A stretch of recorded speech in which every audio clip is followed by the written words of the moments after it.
বাংলাদেশে অনেক মানুষের আছে সন্তান হয় না, অনেক মানুষের আছে। আজকে যদি অ্যাক্সিডেন্ট করে একটা এমন ঘটনা ঘটতো না, ঘটতো।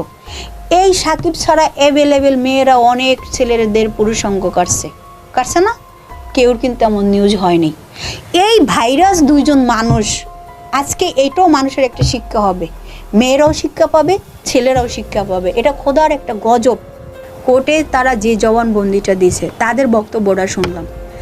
তাদের বক্তব্যে বলছে যে, শিখা বলছে যে আমার মেয়ে আসছে বেড়াতে, আসার পরে আমার মেয়ে ঘুমাইছে, আমার দরজাগুলো লাগানো হয়নি। তো ওরা দুই ভাই বোনই ছিল রুমের ভিতরে, ওর ভাই বাইরে ছিল। তো ও একটা বাইরে ছিল কাজে, ওর ছেলে আর ও শিখা মিলা দুইজনে বাইরে গেছে। পরে আসার পরে ওর ভাই দেখছে যে ওর শরীরে হাত দিছে।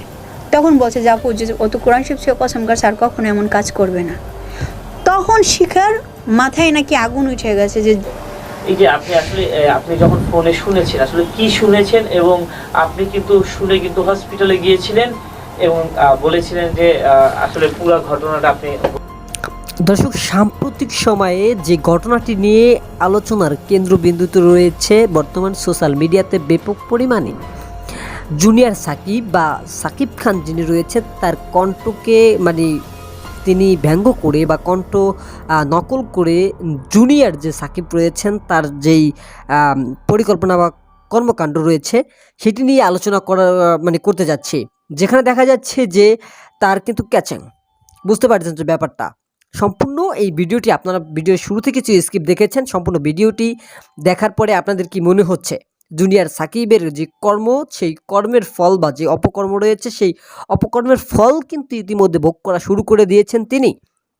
অন্যদিকে যেখানে তার স্ত্রী যতটুকু সাহস পরিমাণ দেখিয়েছে, আপনারা যদি একটু খেয়াল করেন সেই ভিডিওটিতে দেখতে পাবেন যে জুনিয়র সাকিব যে রয়েছেন, জুনিয়র সাকিবের যে স্ত্রী রয়েছে সেই স্ত্রী কিন্তু তার গোপনাঙ্গ, যে গোপনাঙ্গটি রয়েছে সেই গোপনাঙ্গটি কেটে তারপরে কিন্তু সেটি নিয়ে টিকটক করেছে, হাতে রেখে টিকটক করেছে।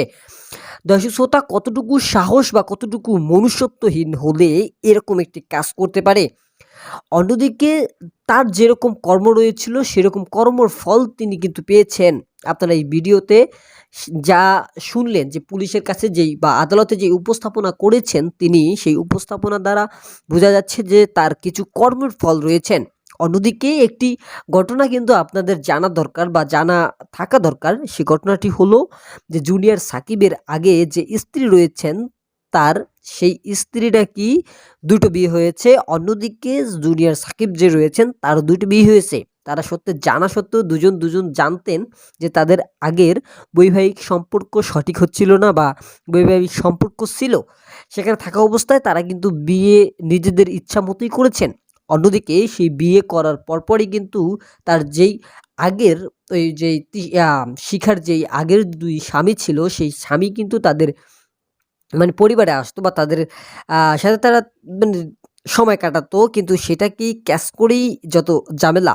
অন্যদিকে একটি ভিডিওতে সাকিব বলেছেন যে 2022 সালের আগ মুহূর্ত পর্যন্ত ভালো ছিল। ভাই, প্রত্যেকটা জিনিসেরই একটি কিন্তু কর্মফল রয়েছে। যেখানে যেই দিনটা চলে যায় সেই দিনটাই কিন্তু ভালো যাচ্ছে আপনার জন্য, বা যেই দিনটা আগামীতে আসতেছে সেই দিনটা আপনি যতটাই মনে করেন যে এই দিনটা আমার জন্য মঙ্গলজনক বা আমার জন্য ভালোজনক কিছু বয়ে আনতেছে, না, আপনি যেই দিনটা চলে যাচ্ছে সেই দিনটাই আপনার জন্য বড় বিপদময় যাচ্ছে। সম্পূর্ণ ভিডিওটি দেখার পরে আপনাদের কি মতামত রয়েছে সেই মতামতটুকু অবশ্যই আমাদের কমেন্ট বক্সে জানাবেন। আজকের মতো এখানে বিদায় নিচ্ছি, দেখা হবে এরকম পরবর্তী কোনো আপডেট নিউজ নিয়ে। তখন যাবে, সুস্থ থাকেন, ভালো থাকেন, আল্লাহ হাফিজ।